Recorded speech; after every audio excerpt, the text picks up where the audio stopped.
spin-off est en fait une activité qui consiste à détacher une partie de l'activité d'un groupe.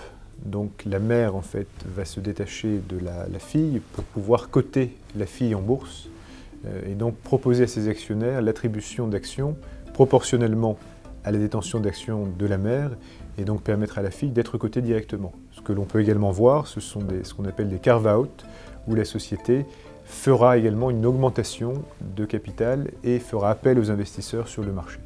Quasiment tous les spin-offs que nous avons connus ces dernières années ont été des succès.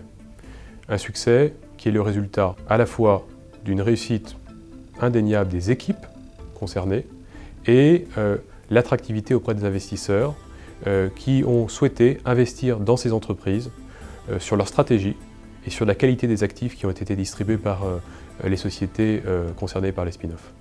Les réussites concernent naturellement les opérations telles que ArcelorMittal Aperam, Accor Edenred, Sopra Axway, des entreprises qui ont donc permis à leurs actionnaires d'accéder directement aux actifs distribués.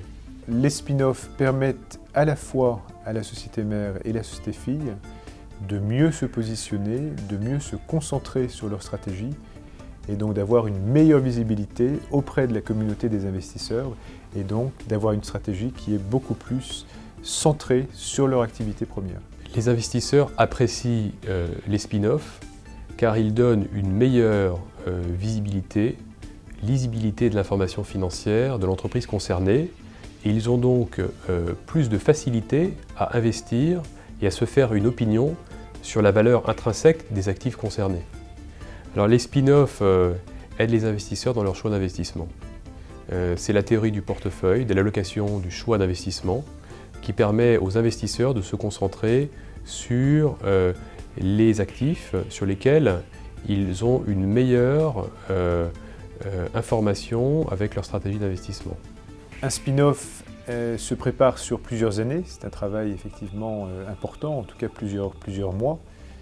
C'est effectivement le détachement, comme on l'a dit, de toute une activité au sein d'un groupe. Donc c'est très structurant pour la société, c'est très structurant également pour les employés. C'est un projet très fédérateur et d'ailleurs le jour du spin-off est vraiment vécu comme une renaissance.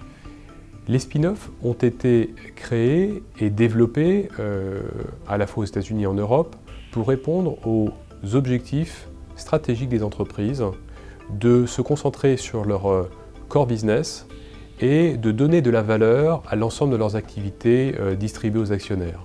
Alors, on a vu un nombre de spin-offs importants nous rejoindre au cours des 2 dernières années. Nous en avons beaucoup également à venir au cours de 2012 et 2013. On voit que c'est vraiment une tendance actuelle qui est extrêmement bien absorbée par notre plateforme en Europe, que ce soit des spin-offs classiques ou des carve-out avec effectivement un rôle plus présent des investisseurs. L'objectif d'un spin-off est véritablement d'accroître la valeur de chaque entité concernée, de permettre aux investisseurs de se positionner mieux sur chacune des entités concernées. La création de valeur passe à la fois par le succès de la stratégie de chaque entité et passe par le succès du financement de chaque entreprise sur les marchés. L'opération Accor et Edenred est un très bel exemple. Nous avons été très proches des équipes et nous leur avons permis à chaque phase d'optimiser le travail réalisé. Chaque entreprise a augmenté sa valeur sur les marchés, globalement de plus de 40%. Donc c'est une vraie réussite.